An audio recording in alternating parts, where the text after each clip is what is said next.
Hey everybody, happy holidays to you all. I am back with an episode 3 review of Love and Hip Hop New York. And after watching this episode, which didn't really leave us much of anything, it was just more of the same, I have to say this. If I am going to sit here for the entire season and watch Kimbella kiss Chrissy's ass and be up all in her ass and dick ride her as much as she has been dick riding her, I don't think I'm going to be able to watch this season all the way through because this is sickening to me. Kimbella is a whole clown. She truly is a whole clown to me. She really is a clown. I will never be able to understand what they are trying to do here in this season with Kimbella, Yandy, and Chrissy. I don't get it.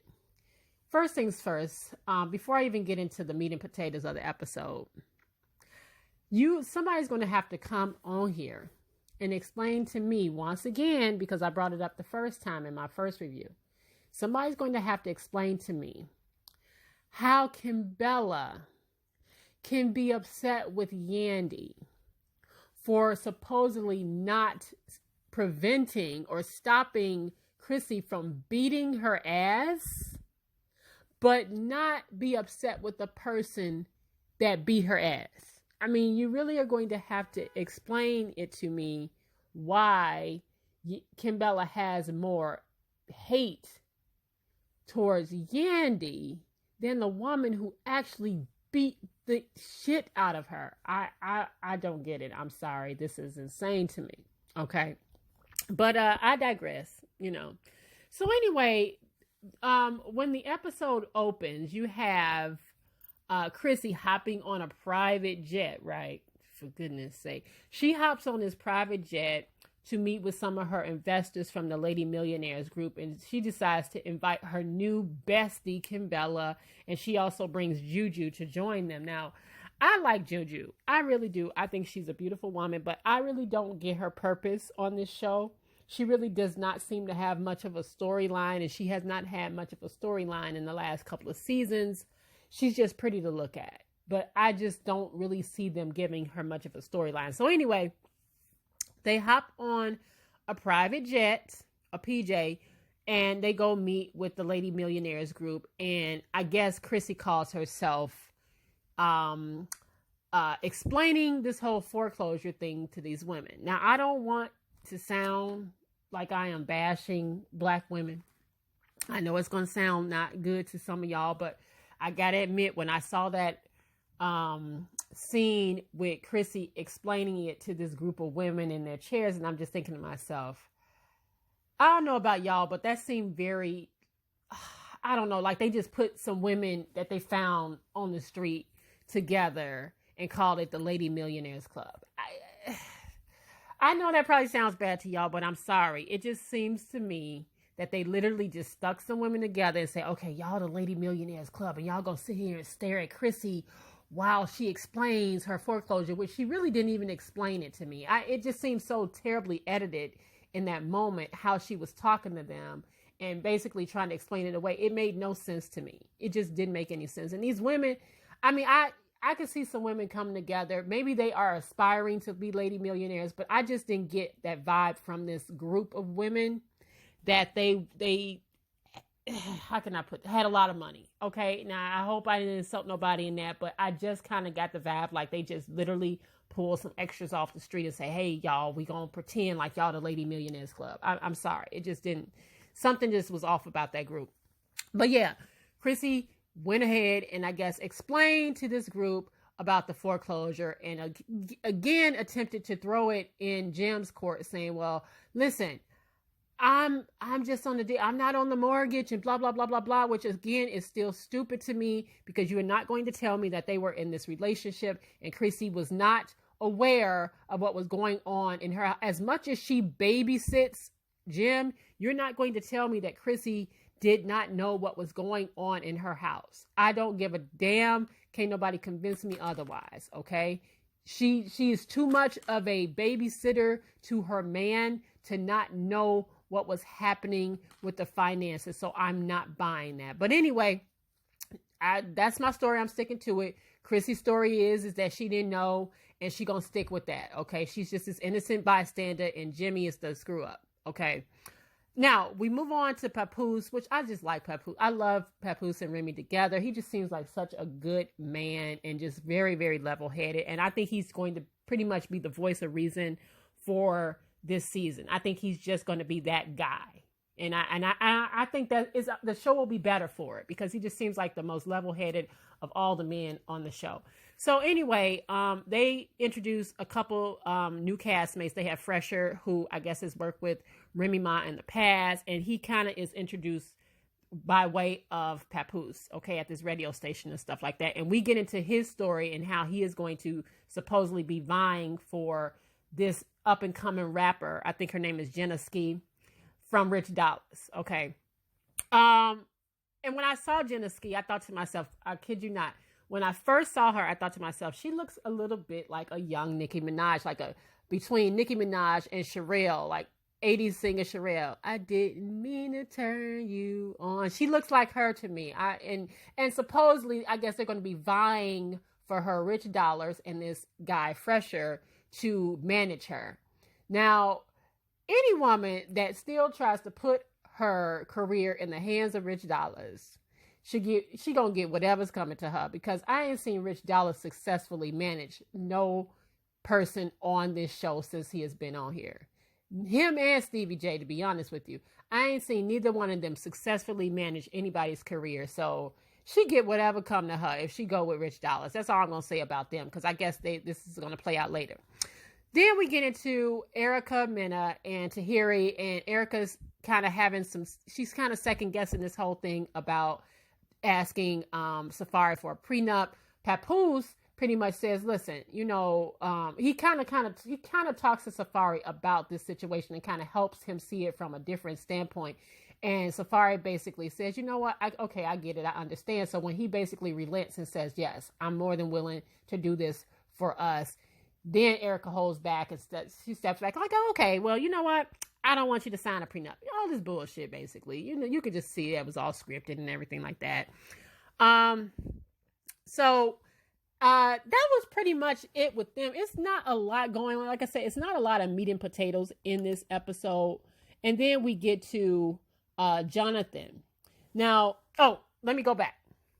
So when they were on the private jet at the beginning of the episode, you have Juju, Chrissy, and Kimbella. Kimbella is being completely messy. She basically goes and tells Chrissy that Yandy was talking about her and making fun of her foreclosure. Now, first things first, Sin Santana brought up that news about the foreclosure. Yandy brings it up on her phone, and she says, oh, wow, this is around the time that I stopped managing him. She did not laugh about it. I'm not saying that in her own private time she didn't kiki about it, but I didn't see her make fun of it. She just kind of made like, this is around the time that I stopped managing. But Kimbella took it back to Chrissy, like Yandy was out here like laughing about it and kikiing, and it wasn't. And you could see Kimbella she's trying to be messy. And again, I will never understand the clown shit that she's on right now. Really going hard for a woman who beat your ass and pretty much stomped you out on national TV. The way she is kissing Chrissy's ass is making me sick to my stomach. Okay, so later on, Jonathan and Yandy get together and they discuss Kimbella, and they feel like she's going back and saying all this stuff to Chrissy.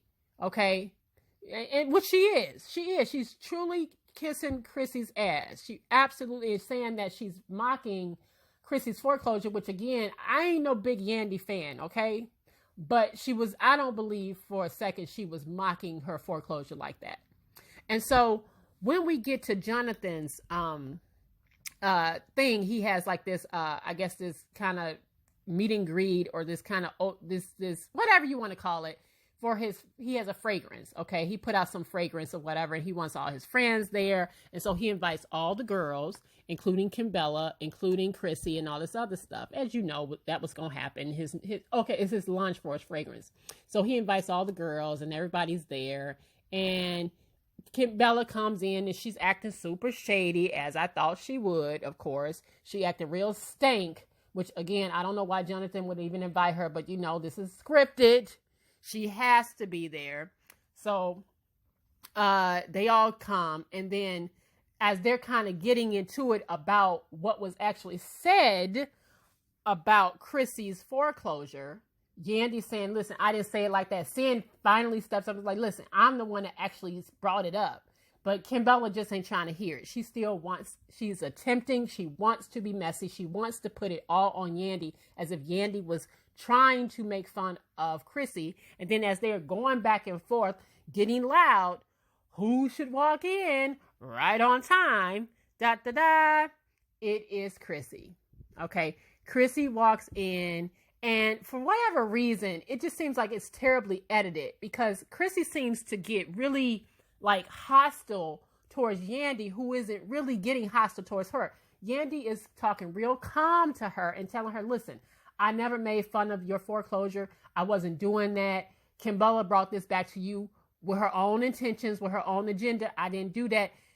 Chrissy is getting elevated and she's getting loud, and she just pretty much pop off at Yandy. And I don't understand it. I absolutely don't understand it. I don't. Because I feel like, that's why I feel like something was edited there.